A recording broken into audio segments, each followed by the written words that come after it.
Video में हम 10th standard का मेंसुरेशन चैप्टर सॉल्व करने वाले हैं। ठीक है, इसमें हम तीन चीज़ें देखेंगे, sector of a circle, area of a sector and length of an arc. ठीक है, तीनों चीज़ें सबसे ज़्यादा इंपॉर्टेंट है, अगर आपको ये आता है तब भी एक बार ज़रूर देखें। ठीक है, पहले बात कर लेते हैं सेक्टर ऑफ सर्कल में। सर्कल में सेक्टर्स कैसे बनते हैं, मान लो ये सेंटर है तो रेडियस हमने बनाया जो सेंटर से ही जा रहा है और इनके बीच का एंगल थीटा है। ठीक है, आर्क हमने 9th में पढ़ा हुआ, आर्क कैसे लिखना होता है, आर्क लिखते हैं अंडरस्कोर एंड वैल्यू, यानी ये हमारा आर्क है, पी एम क्यू है, माइनर है और ये मेजर है। ठीक है, अब हमें सेक्टर कैसे लिखना होता है वो देखेंगे। सेक्टर लिखने के लिए हमें पहले सेंटर लिखना होता है ओ, फिर हाइफन, फिर जो आपका हो पी एम क्यू और पी बी क्यू। समझ में आ गया, इस तरह हम सेक्टर ऑफ सर्कल लिखते हैं। बस इतना ही हमें इसमें जानना था, पता होना चाहिए कि सेक्टर ऑफ सर्कल है क्या। अब देखते हैं एरिया ऑफ सेक्टर क्या होता है। ठीक है, तो हमें एरिया सर्कल का एरिया क्या होता है, पाई आर स्क्वायर, आपको इतना पता है। ठीक है, तो क्या करेंगे हम लोग, इसका फॉर्मूला होता है theta upon 360 into pi r square, यानी कि हम अगर इस एरिया को इधर ले लेंगे तो area upon pi r square equal to theta upon 360 होता है। ठीक है, वही फॉर्मूला यहाँ भी रखा है कि area of sector upon area of circle, मतलब टोटल एरिया ऑफ सर्कल में से एरिया ऑफ सेक्टर कितना लगा, यानी कि थीटा लगा और अपॉन 360। ठीक है, यही है।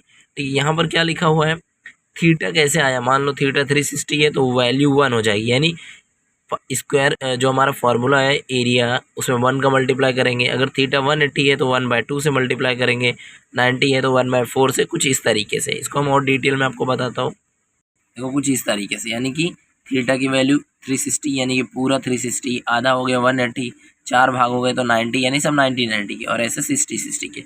यहाँ पर वही डायग्राम में बताया है हमें, measure of the arc sectors दिया गया है और थीटा की वैल्यूज़ दी गई हैं। ठीक है, और एरिया ऑफ सेक्टर्स दिए गए हैं, यानी कि अगर आप थीटा जितना होगा उसके अकॉर्डिंग ये चेंज होता जाएगा। ठीक है, अब बात करते हैं लेंथ ऑफ एन आर्क की।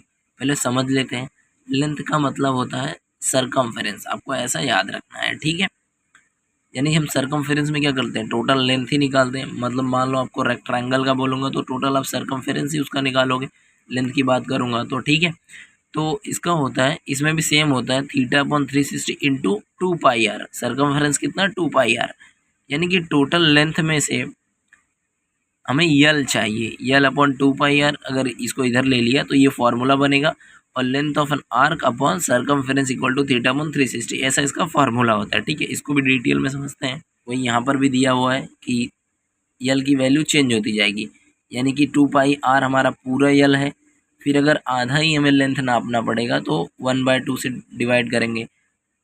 अगर 1/4 है तो 1/4 से, 1/6 है तो 6 से। थीटा कैसे हमें निकालना है ये मैं आपको बताता हूँ। थीटा क्या करना है आपको, 360 में से कितना लिया आपने, 360 लिया, 180 लिया, 90 लिया, उस हिसाब से 360 से उसको क्या करना है, डिवाइड करना है।